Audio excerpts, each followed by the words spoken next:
Squat merupakan bagian dari olahraga angkat berat yang dalam pelaksanaannya memerlukan energi yang cukup besar. Berapakah energi yang diperlukan untuk melakukan satu angkatan squat seberat 110 kg tadi? Kita akan membahasnya di video ini. Dan inilah dia usaha dan energi bersama saya Mahardika di Fisika Isi. Oke, kita ke pembahasan yang pertama. Usaha itu apa? Benda apa itu usaha? Kita lihat di ilustrasi di sini. Dua orang anak mendorong tembok dan temboknya nggak bergerak. Dalam kehidupan sehari-hari kita bisa mengatakan bahwa anak itu melakukan usaha. Tetapi secara fisika, kedua anak itu tidak melakukan usaha. Kok bisa? Jawabannya adalah karena usaha dalam fisika berbeda dengan definisi usaha dalam kehidupan sehari-hari. Usaha dalam fisika akan terjadi saat ada gaya dan gaya tersebut menghasilkan perpindahan. Jika kita lihat di gambar, kedua anak itu mendorong tembok tapi temboknya nggak pindah. Karena temboknya nggak pindah, maka besar usaha yang dilakukan adalah 0. Kemudian, karena dalam fisika itu ada besaran skalar dan besaran vektor, harus kita ingat bahwa usaha adalah besaran skalar. Karena itu usaha hanya memiliki nilai, tapi tidak memiliki arah. Selanjutnya rumus usaha adalah W sama dengan F dot S. Harus diingat, F adalah vektor, S adalah perpindahan yang juga besaran vektor. Kita lihat definisinya. W itu adalah usaha dengan satuan joule, F adalah gaya dengan satuan newton, dan S adalah perpindahan dalam satuan meter. Selanjutnya, mungkinkah usaha itu bernilai negatif? Jawabannya adalah mungkin. Kita perhatikan ilustrasi di sini.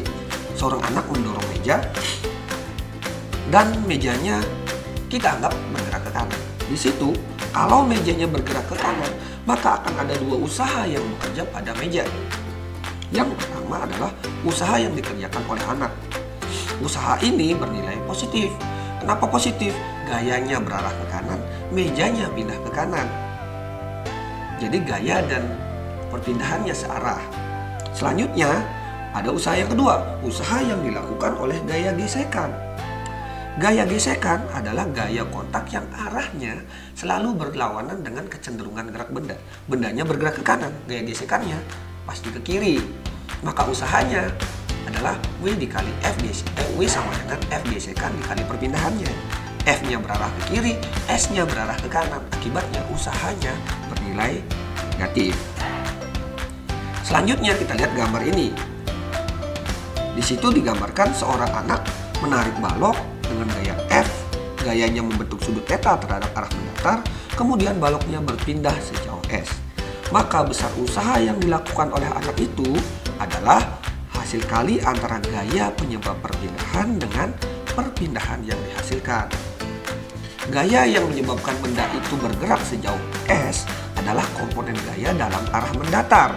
Komponen gaya dalam arah mendatar adalah F cos theta ini. Sehingga besar usaha yang dilakukan sama dengan komponen gaya dalam arah mendatar dikali S. Pada kasus ini akan sama dengan F cos theta dikali S. Selanjutnya, jika kita punya grafik seperti di sini, berapa usaha yang dilakukan? Besar usaha yang dilakukan itu sama dengan luas daerah di bawah grafik ini. Karena grafiknya berbentuk trapesium, maka besar usaha yang dilakukan sama dengan luas daerah trapesium. Selanjutnya, kita akan membahas energi. Energi diperlukan untuk mengangkut batu. Kemudian, berapa besar energi yang kita perlukan untuk mengangkat batu? Kita balik dulu ke definisi energi. Energi adalah kemampuan untuk melakukan usaha. Semakin besar energi yang kita punya, makin besar kemampuan kita untuk melakukan usaha. Ada banyak jenis energi, contohnya adalah energi potensial, energi kinetik, energi listrik, dan energi pegas, dan energi yang lainnya. Tapi pada kasus ini, pada bab ini, kita akan membahas dua jenis saja, yaitu energi potensial dan energi kinetik. Nanti jumlah energi potensial dan energi kinetik itu dinamakan sebagai energi mekanik. Oke, kita lanjut ke energi potensial gravitasi. Energi potensial gravitasi itu dijelaskan kayak gini. Energi yang tersimpan pada sebuah benda akibat posisinya. Nah, di sini kita ngomong energi potensial gravitasi, maka itu berhubungan dengan ketinggian benda tersebut dari permukaan bumi. Benda ini ada di atas bukit dengan ketinggian tertentu. Maka energi potensial gravitasi yang dimiliki oleh benda tersebut sama dengan masanya dikali dengan percepatan gravitasi dikali dengan ketinggiannya. Jadi secara matematis dia akan sama dengan M dikali G dikali dengan H. Terus energi kinetik kayak apa? Energi kinetik adalah energi yang dimiliki oleh sebuah benda saat benda itu bergerak. Saat benda bergerak dia punya kecepatan. Karena itu energi kinetik rumusnya akan berhubungan dengan kecepatan yang dimiliki oleh sebuah benda. Secara matematis, energi kinetik sama dengan setengah dikali M dikali V kuadrat, di mana M adalah massa benda dan V adalah kecepatan benda tersebut. Kemudian kita lanjut ke hukum kekekalan energi mekanik. Seperti kita sudah pelajari di SD dan SMP, kita ketahui bahwa energi tidak bisa diciptakan, tidak bisa dimusnahkan, tetapi bisa berubah ke bentuk energi yang lain. Kita lihat ilustrasi di sini, sebuah bola ada di atas bukit pada ketinggian tertentu dari permukaan bumi. Maka energi yang dimiliki oleh bola ini adalah energi potensial. Saat bolanya menggelinding ke bawah, ketinggiannya akan berkurang. Artinya, kalau ketinggian berkurang, energi potensial berkurang. Berarti ada energi yang berubah dari energi potensial menjadi bentuk lain. Nah, kita lihat di sini, bendanya kan bergerak. Kalau bergerak, dia punya kecepatan. Berarti, pada saat dia bergerak, dia memiliki energi kinetik. Berarti jadi energi yang hilang tadi itu berubah menjadi energi kinetik. Dan hukum kekekalan energi menyatakan bahwa jumlah energi awal akan sama dengan jumlah energi akhir.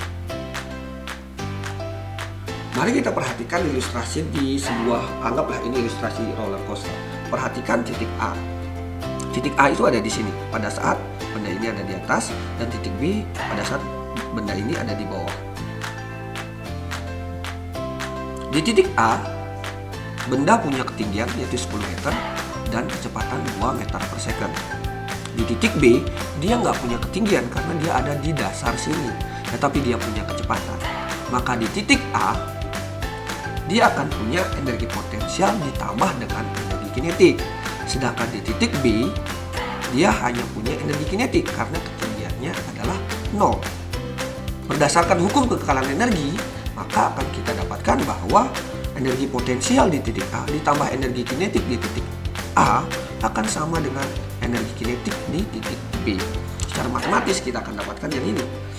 MGH di titik A ditambah setengah MVA kuadrat akan sama dengan setengah M kali kecepatan di B kuadrat. Selanjutnya, bagaimana hubungan antara usaha dan energi? Mari kita lihat ilustrasi di sini. Seorang anak akan menaiki tangga gitu.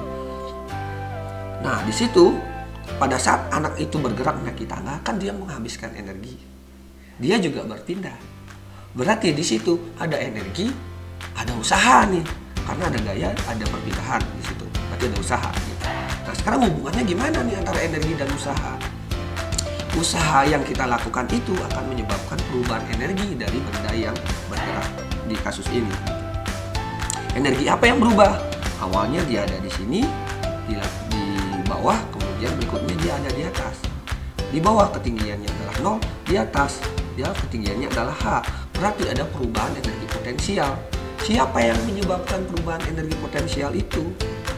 Itu dilakukan oleh usaha. Kenapa oleh usaha? Karena anak ini bergerak memerlukan gaya, kemudian dia berpindah. Maka anak ini melakukan usaha. Usahanya menyebabkan apa? Perubahan energi. Energi apa yang berubah? Energi potensial. Sehingga pada kasus ini, besar usaha yang dilakukan sama dengan perubahan energi potensial yang dialami oleh si anak. Secara matematis bisa kita tuliskan, usaha yang dilakukan sama dengan perubahan energinya. Jika yang berubah adalah energi potensial, maka usahanya sama dengan delta EP. Jika yang berubah adalah energi kinetik, maka usaha yang dilakukan sama dengan delta EK. Jika yang berubah adalah energi potensial dan energi kinetik, maka usahanya sama dengan delta EP ditambah delta EK. Gampang kan? Oke. Sebegitu dulu video untuk hari ini. Terima kasih sudah bersama saya. Jangan lupa klik like, subscribe, dan share video ini jika kalian merasa video ini bermanfaat untuk orang lain.